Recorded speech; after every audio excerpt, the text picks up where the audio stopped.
আসসালামু আলাইকুম, শুভ সকাল সবার জন্য। আমি মোহাম্মদ রিপন, দুবাইয়ের আলাইন সিটি থেকে। রাতে অনেক রাত্র ঘুমাইছিলাম। ইসরায়েল ইরানের লাস্ট খবর দেখা পর্যন্ত সুসংবাদ পর্যন্তই ছিল।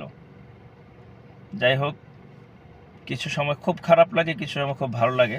ভালো লাগে তখন যখন দেখি যে ইরান মারতেছে, আর খারাপ লাগে তখন যখন ইরান একাই লড়তে হয় এতগুলো আরব বিশ্ব থেকে, আরব দেশগুলি থেকে।